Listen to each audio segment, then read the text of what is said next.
Como que o cérebro do autista se desenvolve?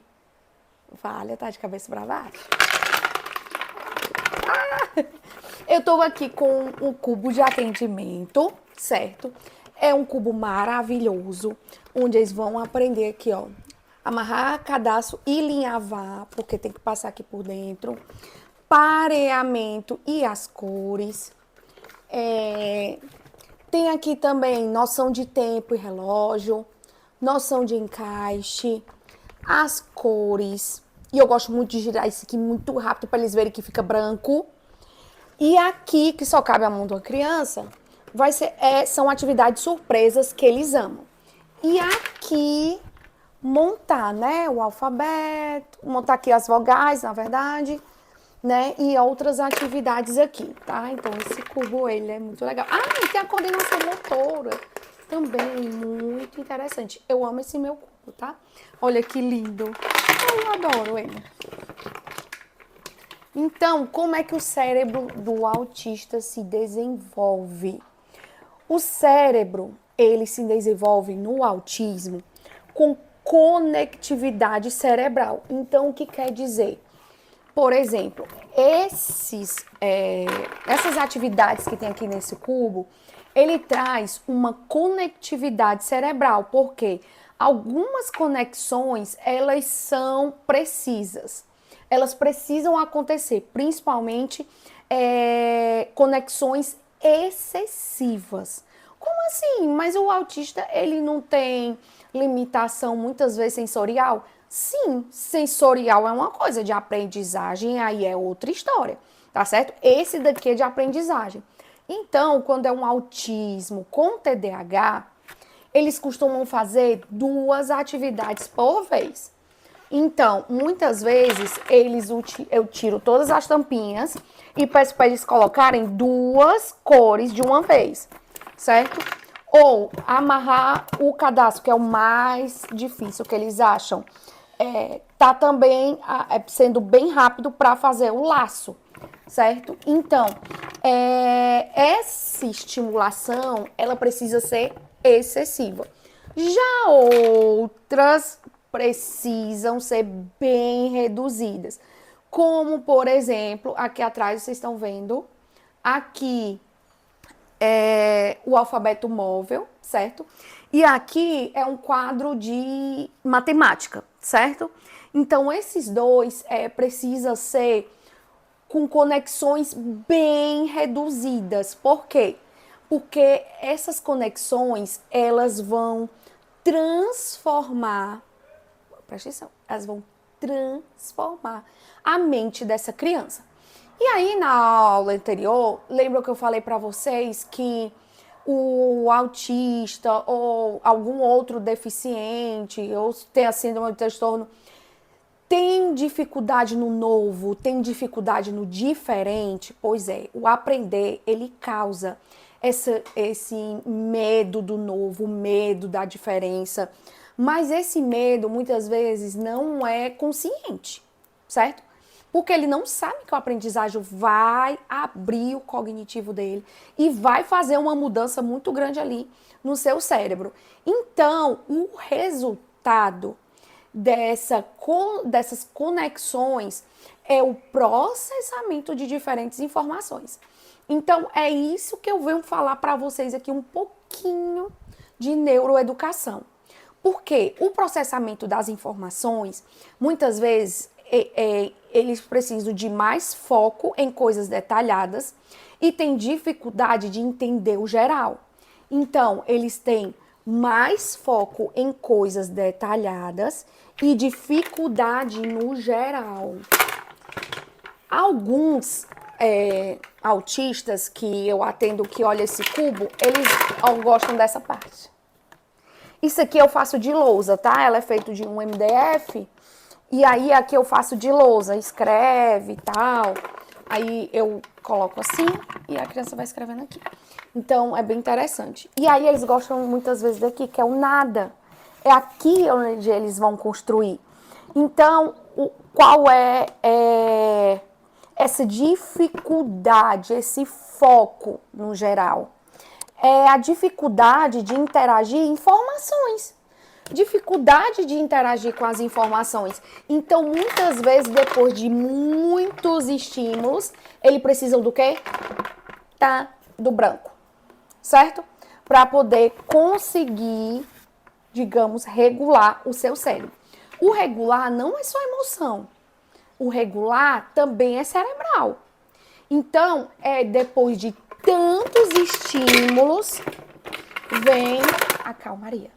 E aí é nesse momento que você deve observar se essa criança, adolescente, aluno, aprendente, enfim, ele está com uma exaustão emocional, uma exaustão mental de aprendizagem, que é exaustão intelectual, ou você pode continuar com essa criança. Então, se você puder continuar com essa criança, é muito importante agora você manter atividades direcionadas, como, por exemplo, aqui, ó, essa daqui, que é a atividade de alfabeto móvel, ou da matemática, ou outra atividade.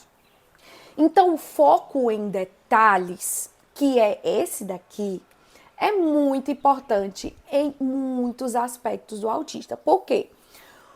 O cérebro, ele tem uma função que chama função executiva, certo? O que é essa função executiva? É de executar. O que acontece? Muitas vezes fica só no planejar, no organizar e não executa. Existe essa dificuldade. Essa dificuldade também existe em quem tem TDAH, quem tem altas habilidades, quem não tem nada, quem tem só ansiedade, ou quem tem só depressão. Isso também tem essa dificuldade. Essa dificuldade é na função executiva. Dificuldade em quê? Em executar o planejamento, a organização e também a regulação sensorial, que pode ter o hiperfoco, né, que é a hipersensibilidade, ou a hipossensibilidade, que é a baixa. O que pode acontecer? Por exemplo, eu escuto muito. O meu filho é resistente à dor. Então, ele é hipossensível à dor. Então, quando cai, não sente dor. Quando tá aquela feridinha, quer ficar arrancando a casquinha, porque não sente dor. Agora, a som, a luz, a toque, é super sensível. Ao paladar tem hipersensibilidade. E detalhe, muitas vezes essa hipersensibilidade é quando o outro está fazendo. Quando ele está fazendo, ele não tem a hipersensibilidade. Como, por exemplo, quando ele está se tocando, ou quando ele está escutando música, escutando um volume bem alto, mas quando o outro coloca, ele já não suporta. Então, às vezes, isso vem do processamento sensorial, tá certo? E aí, o cognitivo, ele é desenvolvido por áreas, tá? E aí, pode ser totalmente irregular. E aí a gente chama de assincronia cognitiva. Que tem um vídeo no meu Instagram, tem um vídeo aqui no meu YouTube, no YouTube falando sobre essa assincronia cognitiva, que é bem interessante. E aí o cognitivo ele pode ser muito irregular. Altas habilidades em uma coisa e muito baixa em outras. Pode ter uma dificuldade com abstração, com generalização, aprende de forma diferente, é mais auditivo, é mais visual, ou precisa dos dois e ainda precisa do concreto. E a linguagem, né? E a comunicação pode ter atraso, porque existe dentro do nosso cérebro uma área chamada área de Wernicke, que é a área responsável pela linguagem. E aí ele pode ter o quê? Eu vou falar alguns probleminhas, assim, nessa área que pode ter um atraso de fala, uma ecolalia. O que é ecolalia? É ficar só repetindo algumas palavras, músicas, ou uma coisa que você falou. Tem ausência de fala, quer dizer, não tem fala. E tem essa questão de fala, tem duas discussões, certo? No meio acadêmico, que é o quê? A criança não tem necessidade de falar. No momento que ela pega sua mão e aponta para o que ela quer, e você já sabe o que é e não estimula ela a falar, ela não vai ter necessidade de falar. certo? Essa função executiva não acontece da fala. Ou, segunda opção, realmente ela tem uma ausência de fala, certo? E aí a gente consolida como autista não verbal, certo? Ou aqueles autistas que falam tudo, mas a fala não é funcional. O que quer dizer? É uma fala não funcional. Por exemplo, você quer água, aí vai dizer, pode cantar uma música, pode dizer alguma outra coisa, mas não é uma fala funcional. Ele não responde aquilo que você está perguntando, certo? E o social? Dificuldade em interação social, justamente por causa desse desenvolvimento do cérebro, dificuldade em entender emoções, intenções das pessoas. Então, eu costumo escutar, meu filho é muito ingênuo. Por quê? Porque não consegue entender as intenções e menor interesse em social. E aí tem aquela história, né, da baixa bateria social. E no emocional, tem dificuldade de regulação emocional, tem ansiedade com mudanças, e o aprendizado é uma mudança, e tem muitas possibilidades de crises, principalmente quando a área comportamental é afetada. E aí, no comportamental, além da possibilidade de crise, também tem interesse restrito, comportamento repetitivo e necessidade de rotina. E aí, qual é o problema aí? Existem autistas com TDAH, certo? O autista precisa de rotina e ele gosta da rotina. O TDAH, ele precisa de rotina, mas não gosta da rotina. E aí, quando é autista TDAH? Pois é. E é isso que precisa ser combinado, certo? E é isso que precisa ser ajustado. E onde é que ajusta? Terapias. É muito importante as terapias. E a característica mais importante do desenvolvimento do cérebro do autista é não segue padrão. Não existe seguir padrão.